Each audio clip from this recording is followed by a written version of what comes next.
Hello everyone. I got some motherfucking design on right now.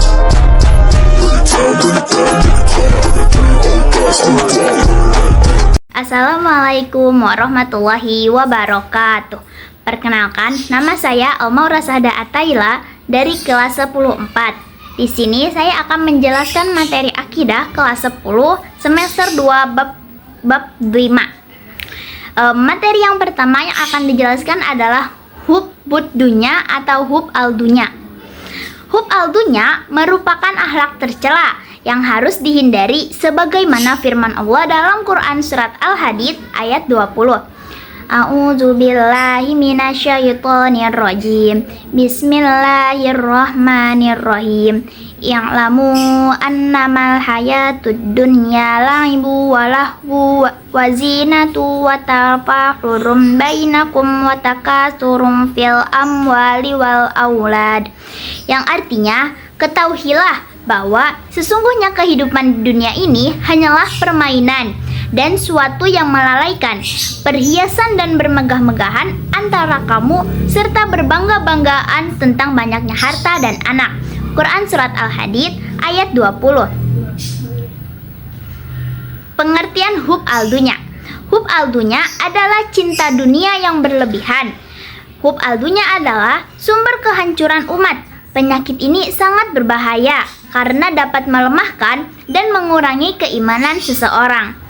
Yang dimaksud hub al-dunya di sini adalah mencintai dunia dengan melupakan akhirat.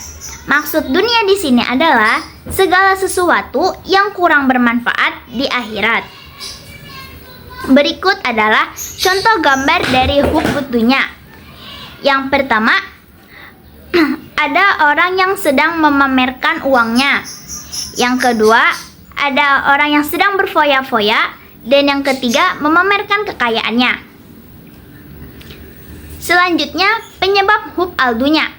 Yang pertama, menganggap dunia tujuan utama, bukan sebagai sarana mencapai kehidupan akhirat. Yang kedua, suka mengumpulkan harta dengan menghalalkan berbagai macam cara. Dalam Quran Surat At-Takasur disebutkan, Bismillahirrahmanirrahim, Alhaakumut takasur hatta zuratumul maqabir. Yang artinya, bermegah-megahan telah melalaikan kamu sampai kamu masuk ke dalam kubur. Yang ketiga, kikir terhadap harta. Tidak rela hartanya terlepas dari dirinya. Yang keempat, serakah dan rakus serta lamak. Selalu ingin mengumpulkan harta walaupun sudah memilikinya. Kelima, tidak mau mensyukuri nikmat Allah. Dampak negatif hub al-dunya.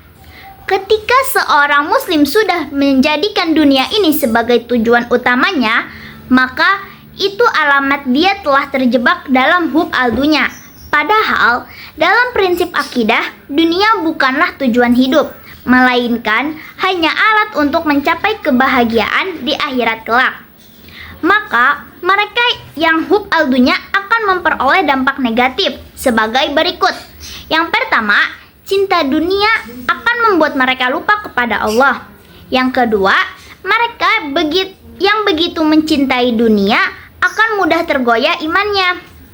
Yang ketiga, sebagai sumber penyakit, cinta dunia sering mengakibatkan seseorang cinta terhadap hartanya. Dan di dalam harta terdapat banyak penyakit, antara lain tamak, rakus, pamer, dengki, dan lain-lain. Yang keempat, menghalalkan segala cara demi memperoleh kesenangan di dunia. Dan yang kelima, membuat seseorang tidak melakukan sesuatu yang bermanfaat baginya di akhirat. Selanjutnya, cara menghindari hub al-dunya.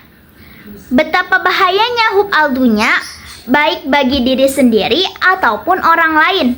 Maka kita harus berusaha menghindarinya dengan cara yang pertama, mengingatkan bahwa kehidupan dunia itu hanya sementara. Islam memerintahkan umatnya meninggalkan dunia, tetapi diperintahkan untuk menaklukkan dunia dalam genggamannya, bukan dalam hatinya. Yang kedua, memperbanyak mengingat kematian. Yang ketiga, qanaah, yaitu merasa cukup terhadap yang dimiliki serta menjauhkan diri dari sifat yang tidak puas terhadap harta. Yang keempat, mengingat bahwa apa yang kita lakukan di dunia akan dimintai pertanggungjawaban di akhirat. Bab selanjutnya yaitu tentang hasad. Dalil naklinya, Allah berfirman dalam Quran surat Ali Imran ayat 120 yang berbunyi, A'udzu billahi minasyaitonir rajim. Bismillahirrahmanirrahim. In tamsaskum hasanatun tasuhum wa in tusibkum sayyi'atun yafrahu biha. Yang artinya, jika kamu memperoleh kebaikan, niscaya mereka bersedih hati. Tetapi jika kamu mendapat bencana, mereka bergembira karenanya. Quran Surat Ali Imran ayat 120. Pengertian hasad. Hasad adalah penyakit hati ketika seseorang merasa tidak senang jika orang lain menerima karunia dari Allah. Hasad secara bahasa berarti dengki atau benci. Menurut istilah, hasad adalah membenci nikmat Allah Subhanahu wa Ta'ala yang dianugerahkan kepada orang lain, serta menginginkan agar nikmat tersebut segera hilang atau terhapus dari orang lain. Nikmat yang dikaruniakan oleh Allah Subhanahu wa Ta'ala kepada hambanya tidak sama. Ada manusia yang dikaruniai nikmat berupa harta benda, ada yang dikaruniai nikmat berupa anak kecerdasan, kecantikan, dan lain sebagainya. Akan tetapi, manusia yang mempunyai perilaku hasad merasa tidak senang jika orang lain menerima karunia-Nya. Berikut adalah contoh gambar hasad. Gambar yang pertama dan gambar yang ketiga merupakan ada seseorang yang tidak senang melihat orang lain mendapatkan piala. Dan gambar yang tengah atau gambar yang kedua, ada orang yang tidak senang dengan keberhasilan orang lain. Selanjutnya, penyebab hasad. Ada dua sebab utama yang membuat seseorang berlaku hasad. Yang pertama, adanya rasa pemusuhan dan kebencian kepada seseorang. Yang kedua, adanya sifat takabur atau sombong, yakni merasa diri sendiri paling baik, paling benar, dan paling hebat. Dari sifat dan sikap seperti ini, seseorang tidak suka terhadap keberhasilan dan kemajuan yang dicapai orang lain. Selanjutnya, dampak negatif hasad. Dampak negatif hasad sebagai berikut. Yang pertama, menghanguskan amal kebaikan. Hasad dapat membakar amal kebaikan bagaikan api membakar kayu bakar. Rasulullah Shallallahu Alaihi Wasallam bersabda, "Iyyakum wal hasada, fa innal hasada yakulul hasanata kam takulun narul hataba." Rawahu Ahmad. Yang artinya, jauhilah olehmu sifat dengki, karena sesungguhnya sifat dengki itu memakan kebaikan seperti api membakar kayu bakar. Hadis riwayat Ahmad. Kebaikan seperti api semua amal baik membutuhkan perjuangan keras. Sangat disayangkan bila amal baik itu hanya lenyap dalam sekejap oleh perilaku hasad. Ibarat panas setahun terhapus dengan hujan sehari. Sekali berbuat hasad, amal kebaikan yang telah dikumpulkan bertahun-tahun pun lenyap tidak berbekas. Yang kedua, merasa senang jika orang lain tertimpa musibah. Yang ketiga, memutus tali silaturahmi. Yang keempat, hilangnya ketenangan dan kebahagiaan. Yang kelima, tidak dapat menyempurnakan iman. Selanjutnya, cara menghindari hasad. Yang pertama, memperbanyak bersyukur atas nikmat yang diberikan oleh Allah. Yang kedua, menanamkan kesadaran bahwa sifat hasad akan membawa seseorang menderita batin. Yang ketiga, berpikir positif atas segala kejadian yang menimpa kita. Yang keempat, membutuhkan kesadaran bahwa akibat dari sifat dengki itu adalah permusuhan yang akan membawa kepada petaka. Yang kelima, memelihara sikap rendah hati, tidak sombong atau membanggakan diri, dan meyakini bahwa semua yang kita miliki adalah titipan dari Allah Subhanahu wa Ta'ala. Sehingga kita tidak perlu merasa tersaingi apabila orang lain mendapatkan suatu kenikmatan dari Allah. Yang keenam, saling mengingatkan dan saling menasehati.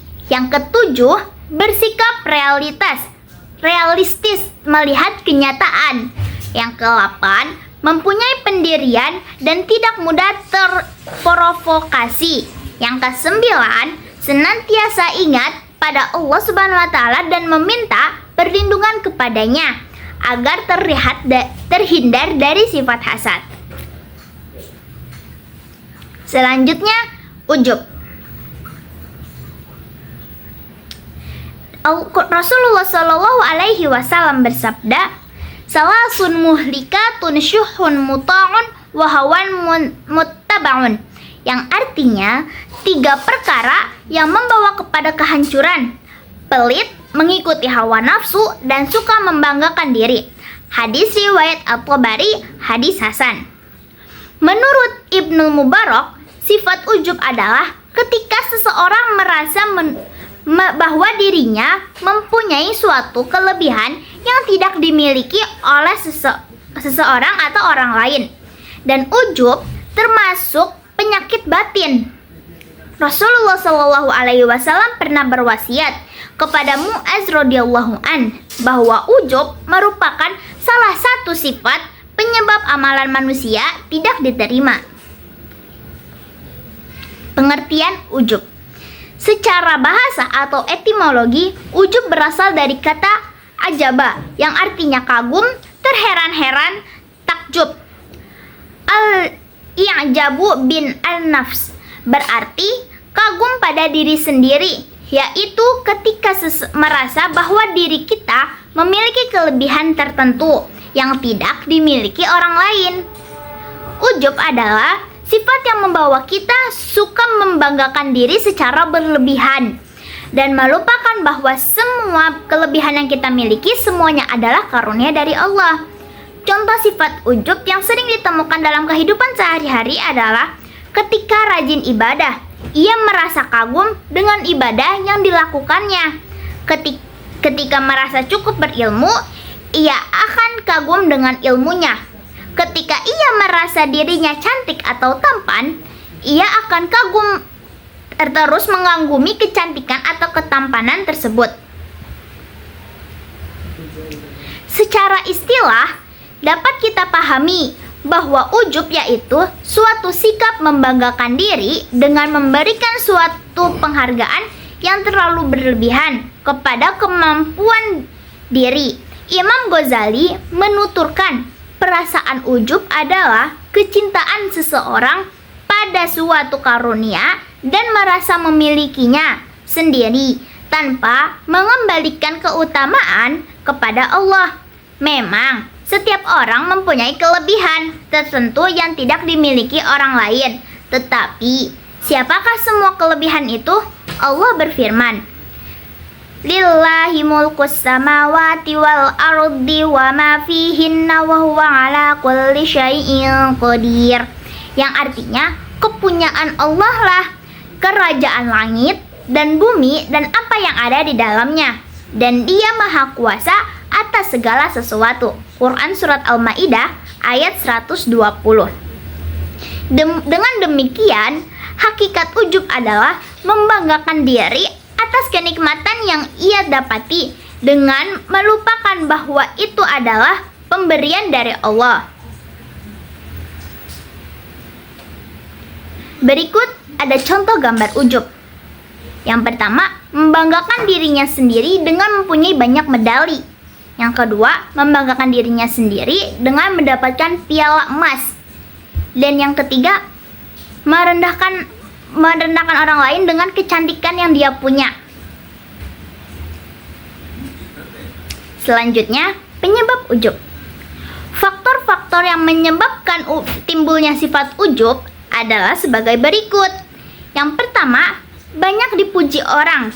Pujian seseorang secara langsung kepada orang lain dapat menimbulkan perasaan ujub dan egois pada diri orang yang dipujinya. Yang kedua, banyak meraih kesuksesan. Seseorang yang selalu sukses dalam meraih cita-cita dan usahanya akan mudah memiliki perasaan ujub. Yang ketiga, kekuasaan. Setiap penguasa biasanya mempunyai kebebasan bertindak tanpa ada protes dari orang di sekelilingnya, dan banyak orang yang kagum dan memujinya. Yang keempat, mempunyai intelektual dan kecerdasan yang tinggi. Yang kelima, memiliki kesempurnaan fisik, orang yang cantik, postur tubuh ideal, tampan, dan ia memandang kelebihan yang ada pada dirinya, serta lupa akan keberadaan sebagai manusia, maka akan lebih cenderung kepada sifat ujub. Penyebab ujub.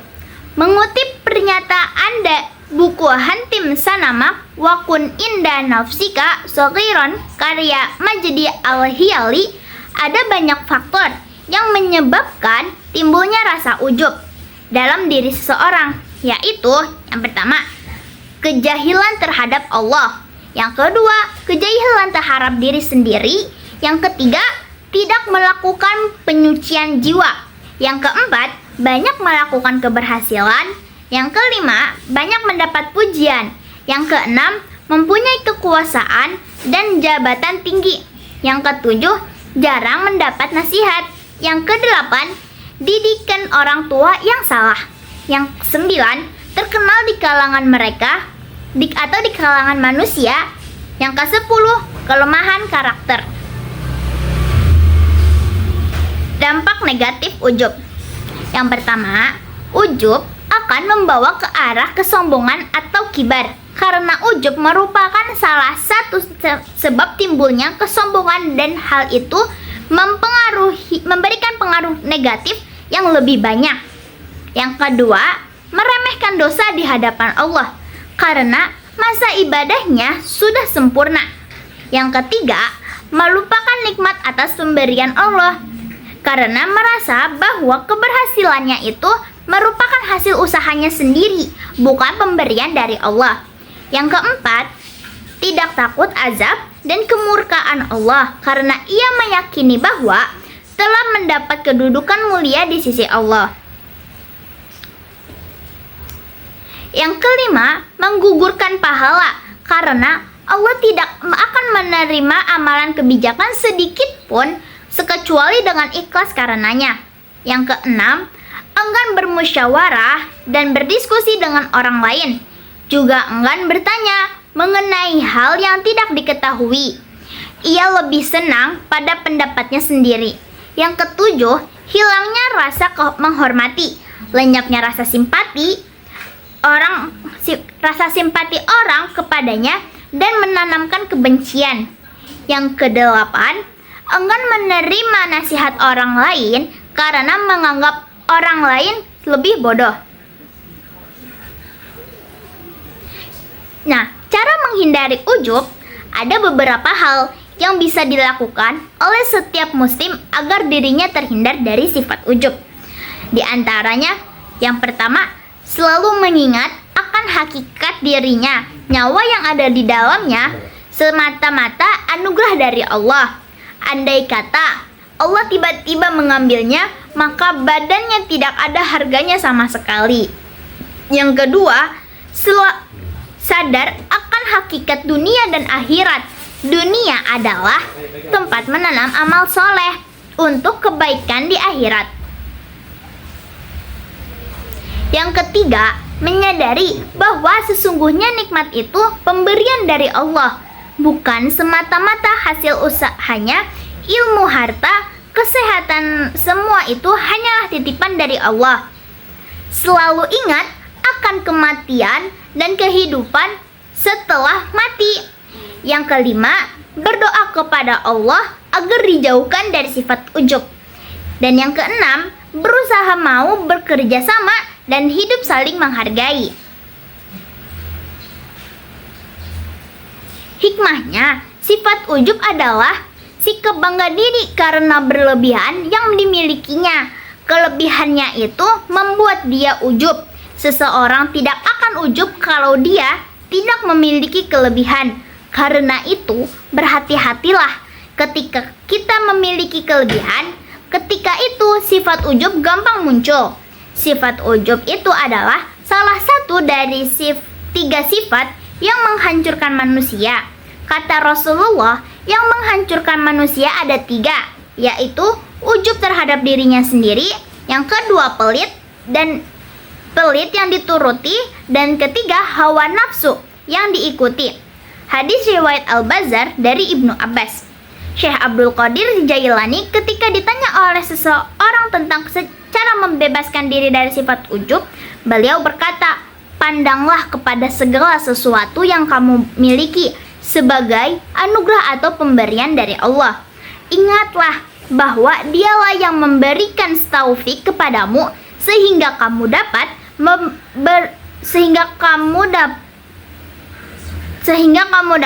melakukan kebaikan. Buanglah perasaan bahwa kamu telah berbuat sesuatu. Jika sudah demikian, niscaya kamu akan selamat dari sifat ujub itu. Selanjutnya adalah sombong. Perbuatan sombong adalah perbuatan yang tercela dan sangat dibenci oleh Allah. Allah berfirman dalam Quran surat Al-A'raf ayat 146 yang berbunyi, A'udzubillahi minasyaitonirrajim. Bismillahirrahmanirrahim. Sa'asrifu an ayati alladhina yatakabbaruna fil ardi bighairil haqq. Yang artinya, aku akan memalingkan orang-orang yang menyombongkan dirinya di muka bumi tanpa alasan yang benar dari tanda-tanda kekuasaanku. Quran surat Al-A'raf ayat 146. Rasulullah SAW juga bersabda, la yadkhulul jannata man kana fi qalbihi misqala dzarratin min kibrin.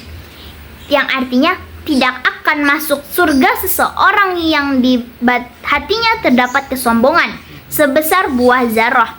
Hadis riwayat Bukhari. Pengertian sikap sombong. Sombong atau takabur adalah membanggakan diri sendiri. Sombong itu adalah menolak kebenaran dan meremehkan manusia. Hadis riwayat Muslim. Syekh Muhammad Shalih Al-Utsaimin dalam bukunya Halal Haram dalam Islam mencontohkan beberapa sikap sombong, di antaranya membantah guru, memperpanjang perbicaraan, serta menunjukkan adab buruk kepadanya. Bentuk kesombongan lain adalah menganggap rendah orang lain yang telah memberikan masukan kepadanya hanya karena dia berasal dari kalangan yang lebih rendah darinya. Pengertian sombong. Sombong itu merupakan anak dari ujub. Akar dari sombong itu adalah ujub. Jadi, ujub itu melahirkan sombong. Terdapat perbedaan antara ujub dengan sombong. Adapun ujub tidak memerlukan orang lain, sedangkan sombong membutuhkan orang lain. Sebagaimana perbandingannya, Islam melarang dan mencela sikap sombong.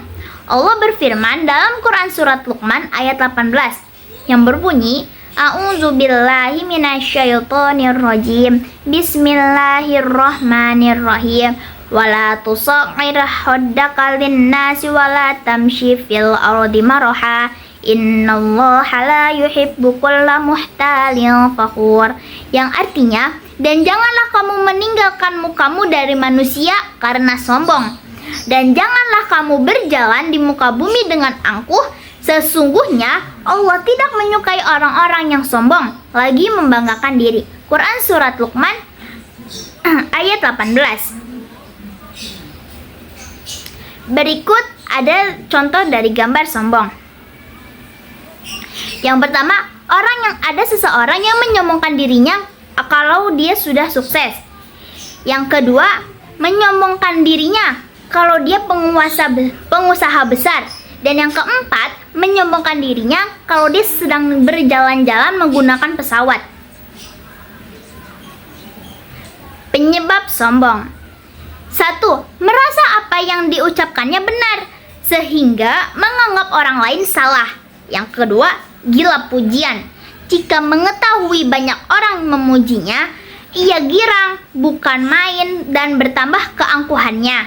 Yang ketiga, merasa banyak ilmu, banyak harta, namun lebih fatalnya ada orang yang tidak kaya tetapi dia bersikap sombong. Rasulullah Shallallahu Alaihi Wasallam bersabda, orang fakir yang berlaku sombong termasuk orang-orang yang tidak akan diajak bicara oleh Allah pada hari kiamat. Allah juga tidak akan menyucikan, tidak akan memandang mereka, dan bagi mereka azab yang pedih. Hadis riwayat Muslim. Yang keempat, amal dan ibadah. Ia merasa hidupnya selamat sampai di akhirat, sedangkan orang lain dianggap tidak selamat. Yang kelima, karena nasab atau garis keturunan dan kelebihan fisik yang dimiliki. Cara menghindari sombong. Yang pertama, meningkatkan keibadah kepada Allah. Yang kedua, meningkatkan keimanan dan ketakwaan kepada Allah. Yang ketiga, menyadari dosa yang akan menimpa pada orang yang sombong. Yang keempat, mengganti dengan berperilaku tawadu. Yang kelima, ikhlas dalam melakukan perbuatan. Yang keenam, menyadari segala kekurangan sebagai manusia. Yang ketujuh, menyadari bahwa hidup ini hanya sementara. Dampak negatif sombong. Yang satu, menjadi penghalang masuk surga karena tidak memiliki akhlak terpuji. Seperti seorang mukmin.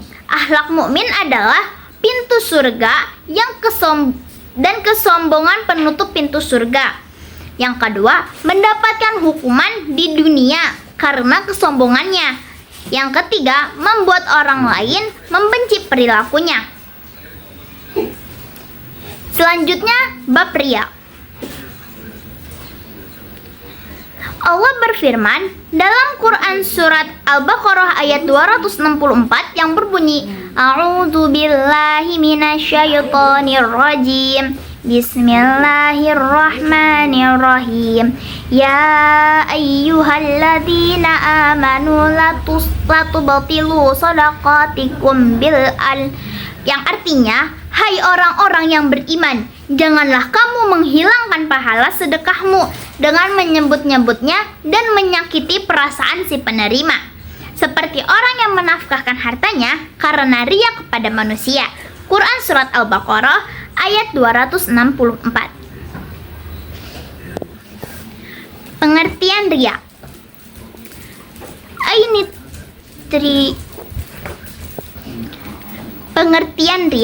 Pengertian riya menurut bahasa berasal dari kata al-riya'u yang artinya menampakkan, yaitu memperlihatkan suatu amal kebaikan kepada sesama manusia. Secara istilah, riya melakukan ibadah untuk mendapatkan pujian dari orang lain, bukan karena Allah semata. Menurut Imam Ghazali, riya adalah mencari kedudukan pada hati manusia dengan memperlihatkan kepada mereka hal-hal kebaikan. Dengan demikian, dapat disimpulkan bahwa riya adalah melakukan amal kebaikan bukan karena niat pada Allah, melainkan demi manusia dengan cara memperlihatkan amal kebaikannya kepada orang lain supaya mendapatkan pujian atau penghargaan. Salah satu sifat yang erat kaitannya dengan riya adalah sum'ah, yaitu suka memperdengarkan atau menceritakan kebaikannya kepada orang lain. Berikut ada contoh gambar riya. Yang pertama, ada seseorang yang sedang memamerkan dirinya kalau dia sedang bersedekah. Yang kedua, ada orang Yang kedua, memamerkan dirinya kalau dia sedang ibadah. Dan yang ketiga, memamerkan dirinya kalau dia sedang sholat sambil memfotokan dirinya yang sedang sholat. Selanjutnya, penyebab riya. Yang ke-1, terlalu dikagumi orang lain. Yang kedua, lari dari celaan. Yang ketiga, rakus dan akan apa yang diperoleh atau terdapat pada orang lain.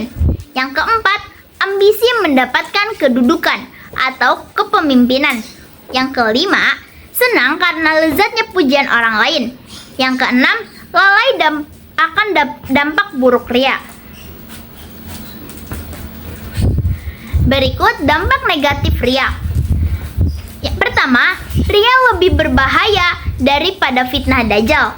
Yang kedua, nilai amal soleh akan hilang. Yang ketiga, riya adalah syirik khafi atau tersembunyi. Yang keempat, mereka ini tidak mendapatkan manfaat di dunia dari usaha-usaha mereka dan tidak pula mendapatkan pahala di akhirat. Yang kelima, akan merasa hampa dan kecewa apabila perhatian dan pujian yang ia harapkan ternyata tidak didapatkan. Yang keenam, terkena penyakit rohani berupa gila pujian atau gila hormat. Yang ketujuh, bisa menimbulkan pertengkaran bila ia mengungkit-ungkit kebaikannya pada orang lain. Yang kedelapan, lebih sangat merusak daripada serigala menyergap domba. Yang kesembilan, menjadi azab di neraka. Yang kesepuluh, menambah kesesatan seseorang.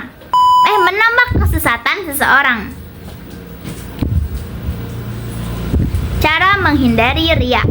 Penyakit riya jangan dibiarkan terus-menerus merusak jiwa kita.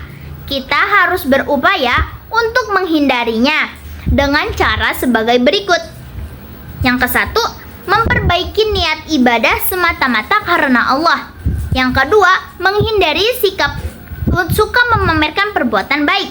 Yang ketiga, mensyukuri atas nikmat yang telah diberikan oleh Allah. Yang kelima, mengingat bahwa bahaya perilaku riya. Yang keenam, berdoa kepada Allah agar dijauhkan dari sifat riya. Yang ketujuh, hidup sederhana. Mungkin cukup sekian yang dapat saya sampaikan. Mohon maaf apabila ada salah kata. Wabillahi taufiq wal hidayah. Wassalamualaikum warahmatullahi wabarakatuh. Terima kasih.